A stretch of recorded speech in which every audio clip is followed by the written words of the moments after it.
Hello बच्चों, स्वागत है आपका पाई क्लासेस में। आज का टॉपिक क्लास 9 के लिए वर्कशीट नंबर 29। देखिए क्या पढ़ना हमें इसको।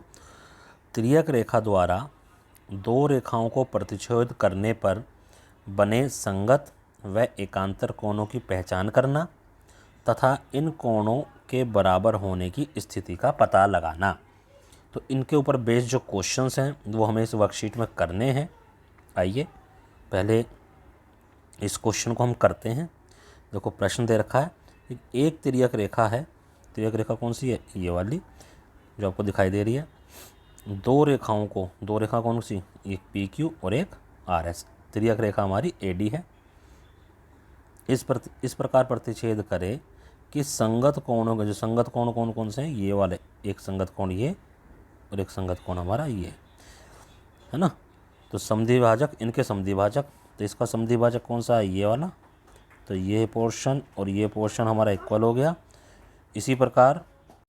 इसी प्रकार ये समद्विभाजक है और ये दोनों कोण हमारे बराबर हैं। इनके हम नाम भी ले सकते हैं, 1 2 3 और ये 4 हमने इनके नाम रख दिए क्योंकि यूज करना है हमें इनको। अब देखो कहता दिया है एक तिर्यक रेखा है ए डी, दो रेखाओं पी क्यू और आर एस को बी और सी पर कट कर रही है। बी और सी आपको दिखाई दे रहे होंगे चित्र में। किरण बी ई जो है ए बी क्यू, यानी ये जो कोण है ये वाला, ये इसकी समद्विभाजक है। और सी जी जो है, ये जो सी जी है ये कौन से कोण की? बी सी एस, इस कोण की समद्विभाजक है। यानी कोण 1 और 2 बराबर हैं और 3 और 4 बराबर हैं। अब देखो यहीं से देखो जो बी ई है, मैं आपको इसे हटा के दोबारा दिखाता हूँ। B E A B Q, देखो ए बी क्यू ये वाला कोण और ये इसकी समद्विभाजक है। ये 1 था, ये 2 था, ठीक है। तो कोण ए बी क्यू जो है इसको हम दुगना कोण ए, क्योंकि 1 और 2 बराबर हैं, यहाँ पर लिख देंगे हम, क्योंकि कोण 1 बराबर कोण 2। तो हमने 1 और 2, अगर मैं 1 का डबल करूँ तब भी ये पूरा कोण आ जाएगा और 2 का डबल करूँ तब भी ये पूरा कोण आ जाएगा। तो दुगना कोण 1 ए बी क्यू के बराबर है। इसी प्रकार ये 3 था, ये 4 था, तो कोण कौन सा हमारा? बी सी और एस। तो बी सी एस ये 3 के बराबर हो जाएगा। अब बस यहाँ से ध्यान रखो, ये वाला कोण और ये जो कोण है हमें दे क्या रखा है? हमें ये जो बी ई है और ये सी जी है ये समांतर लाइन दे रखी है। और ए डी तिर्यक रेखा, तो कोण 1 और कोण 3 ये संगत कोण हो गए। बी ई और सी जी समांतर हैं, तो कोण 1 और कोण 3 समांतर वो संगत कोण हो गए। अब इसको हम दोनों तरफ डबल कर देंगे तो ये इक्वेशन बन जाएगी। अब दुगना कोण 1 ये ए बी क्यू होता है, दुगना कोण 3 ये बी सी एस होता है।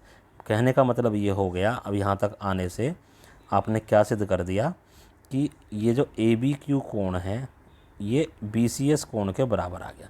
यानी ये पूरा कोण इस कोण के बराबर आ गया। तो लेकिन ये तो संगत कोण है, क्यों? अब संगत कोण है तो ये वाली लाइन और ये वाली लाइन ये आपस में पैरेलल होंगी, क्योंकि अगर संगत कोण बराबर हैं तो ये पैरेलल लाइन के बीच में ही हो सकते हैं, ये बिना पैरेलल के नहीं हो सकते। तो क्योंकि ए बी क्यू तथा बी सी एस तिर्यक रेखा ए डी द्वारा पी क्यू और आर एस के साथ बनाए गए संगत कोण है, इसलिए संगत कोण बराबर हैं। इसलिए हमारे पास क्या आ गया? पी क्यू और आर एस हमारी बराबर समांतर आ गई। ओके, हमने क्या प्रूव करा? 1, यानी 1 का डबल ये पूरा कोण बन गया ऊपर वाला।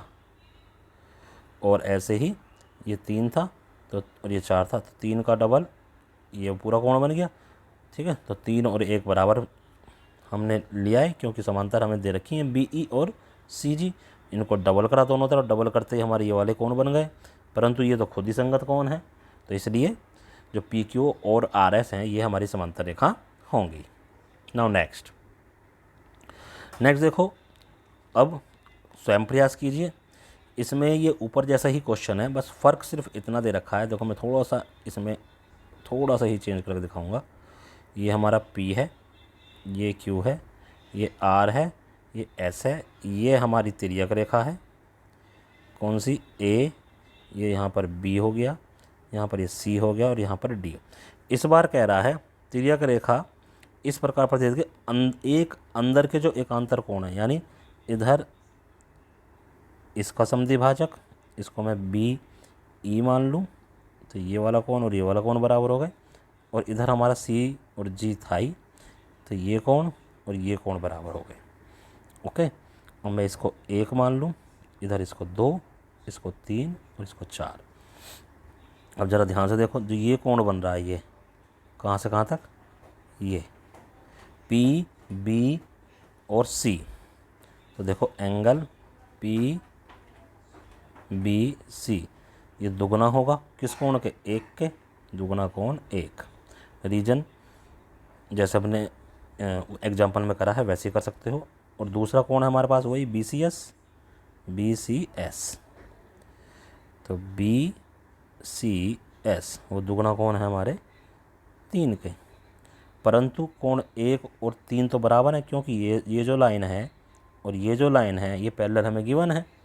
तो 1 बराबर 3 जैसे यहाँ पर है, यहाँ पर बस आप संगत कोण के बजाय एकांतर कोण लिख दोगे, तो ऐसे ये डबल हो जाएंगे। डबल करते ही 1 और 3 जब डबल आएंगे तो यहाँ पे इसके प्लेस पर PBC लिख देंगे और दूसरा हमारा सेम है। परंतु अब लिख देंगे, अब जब ये कोण बराबर आ गया तो इससे क्या हो गया हमारे पास, ये पूरा कोण इस पूरे कोण के बराबर आ गया। तो ये पूरा कोण इधर से बन रहा है और ये पूरा कोण यहाँ से इधर से बन रहा है। तो क्या हुआ, परंतु ये तो एकांतर कोण है और एकांतर कोण हैं तो हमारी PQ और RS क्या होंगी, ये भी हमारी समांतर होंगी। जैसे हमने ऊपर करा, बस सिर्फ हमारा फिगर चेंज हो गया, बाकी जहाँ संगत कोण लिखना है वहाँ पर हमें एकांतर कोण लिख देना है। बाकी क्वेश्चन ऊपर जैसा ही ये है। नाउ नेक्स्ट सेकंड क्वेश्चन देखो कितना आसान है। एक्स और वाई के मान निकालने हैं। हमें AB और CD समांतर दे रखी है। तो देखो पहले तो y किसके बराबर होगा, 130 के। y बराबर 130 क्यों, शीर्षाभिमुख कोण, शीर्षाभिमुख कोण। तो एक वैल्यू तो आ गई। अब x और y बराबर हैं, परंतु x और y क्यों, एकांतर कोण है ये हमारे, एकांतर कोण। तो x जो है वो भी कितना आ गया, 130 आ गया। बस इतना सॉल्व करना था हमें। x और y की वैल्यू बड़ी इजीली यहाँ पर हमारी निकल गई। तो इस तरह से ये वर्कशीट आपकी कंप्लीट होती है। इसको पूरा कीजिए और अपने अपने टीचर को व्हाट्सएप पर सेंड कीजिए। धन्यवाद।